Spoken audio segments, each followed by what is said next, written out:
Welcome back. This is my Yamaha EF1000 portable generator. This machine is somewhat of a rarity on my channel, not because of its age or scarcity or immaculate condition, but because there's nothing wrong with it. Yes, that's right, this is a small engine video and I'm not fixing anything broken. What a concept. So you might ask yourself, what am I doing with this thing? Well, this machine is give or take about 35 years old, but it's been very, very lightly used. And I have no reason to doubt that every part of it is original, including the spark plug, air filter, and oil. So I'm going to do a basic service on this machine, and I figured I'd take you guys along with me because there are no other videos about how to do this on YouTube. So I went ahead and I purchased all the tune-up parts, and we're going to do it. So come along, let's get started. So I'm going to be replacing the air filter, the spark plug, and changing the oil in today's video. That's pretty much all you can do in terms of serviceable items on this machine. I'm showing here the part numbers for both the air filter and the spark plug, but I'll put them down in the description box below. I purchased everything off of eBay, and I bought the oil from an auto parts store, but I'm sure you could go to your local Yamaha dealer as well. Now, one really cool feature of this Yamaha EF1000 is that in order to service it, we actually need to provide no tools. Not that the machine is completely toolless to service, but it comes with its own. Let me show you. If you look at the machine from the front, you go ahead and tilt it up like this, and then rotate it around, you'll notice this little compartment here on the side that's got a wing nut. If you undo the wing nut, you get access to the toolkit, and we will be using this toolkit to do all of our servicing. Alright, go ahead and we're going to turn the generator around to the back, and then we can go ahead and get our little toolkit screwdriver there and remove 4 screws, which I'm pointing at. You see 2 top, 2 bottom. Just go ahead and undo those with the little screwdriver tool. I've switched to the voiceover for most of this video because I'm down at my big workshop and people are running annoying loud equipment. So we can go ahead and remove the cover, put it to the side. Now we can locate the air filter. It's sort of in the bottom left corner, and we'll use the little toolkit screwdriver again to undo the single Phillips head screw. And then we can go ahead and remove the little plastic cover that covers up the air filter. You can see. And then we can pull out the actual air filter element itself. And I'm showing here how the air filter sponge material has just turned to, goop. It's not as bad as they can get, but I'm very glad I'm replacing it. These little particles can get sucked into the engine and cause a ton of damage. So this machine uses an oiled foam element type of filter. All that means is that the foam filter has a coating of oil on it, which aids in its ability to capture fine dust. So before we put the filter in, we have to add some oil to it, basically. So we'll just get some oil, and we'll just open the bag and pour a little oil in. I don't know, a capful or so. And then once there's some oil in there, we can sort of knead it around and just repeating this process until the filter is evenly coated with oil. Basically, you want it moist but not sopping wet. You shouldn't be able to squeeze any oil out of it. Just a nice coating. You know what I mean? Then, after getting a nice coating of oil on it, we can just go ahead and put the freshly oiled filter into the machine. You can see me struggling to figure out where it goes.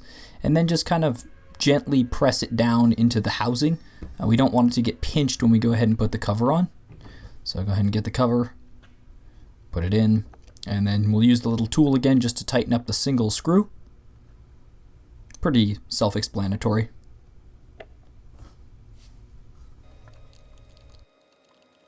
So we'll just snug down that screw on the air box. It doesn't need to be super tight. And then we can move our attention up here to change the spark plug. So go ahead and unplug the boot, and then we can get our handy little tool again. And using the spark plug socket, which is the larger side of it, go ahead and put that over the spark plug. And then use the screwdriver blade, like the handle on a breaker bar. Just put it through the hole, and then we can crack it loose. And rotate it many, many times to remove it from the head. And there's the old plug. It actually doesn't look that bad. It looks heavily used, but the generator was still running fine. So we can get our new plug, and here's where I'm going to cheat and use a different tool besides just the one the generator comes with. This little adapter on the top of the spark plug has to come off for it to fit into the high tension cap.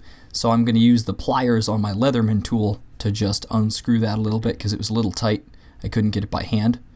But then we can go ahead and just put the new plug in, screw it in finger tight, and then we can get our little wrench and put it on there. And you got to put a decent amount of force on this because the handle is quite short.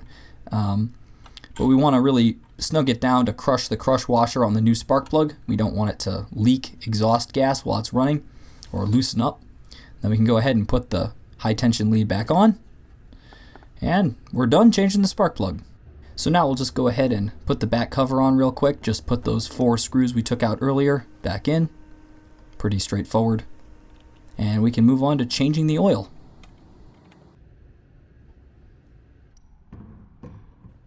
So to change the oil, it's pretty straightforward. We're going to first sort of slide the machine to an edge of a surface. I'm just using this folding table. Now we can take this little cap off, which is a funny shape, and we'll come back to that later, but it's going to come in very handy for us. And now we can undo the oil drain plug. And yeah. It's all right. It's all right. I found it again. And now we should be able to just get some sort of a container. I'm using an old coffee can and just sort of tilt the generator over and drain all the oil out onto the table and the floor and my shoe and some of it into the can. I mean, obviously that's optional. The more of it you get into the can, the better. But, get the oil out of the engine however you see fit, and try not to make too much of a mess. So I went ahead and cleaned that up, and now we can put some oil back in. So this is that little cap, and you can see me putting it into the oil fill hole, and yes, that is right, it doubles as a funnel. Always thinking, those Yamaha engineers. So now we can just go ahead and pour oil, very slowly, I might add, into the engine. Seriously, this I'm speeding this process up because it took so long to add the oil into the engine. I have to add about half a quart, and it took me about, 3 or 4 minutes to add half a quart of oil. Just the nature of the beast. So now you'll know it's full because it'll start running out. You can see me checking with my light. And we just want it to be perfectly level with the drain and fill hole. Go ahead and put the cap back in there. And then off camera, I'm going to take that little cap / funnel over and clean it up. And we can go ahead and pop that back on, and we're pretty much done. Just have to put our little tool back in and put it back underneath.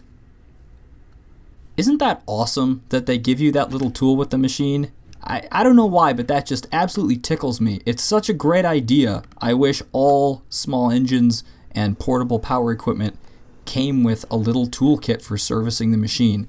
It just makes the process so much easier. Alright, that's all there is to it.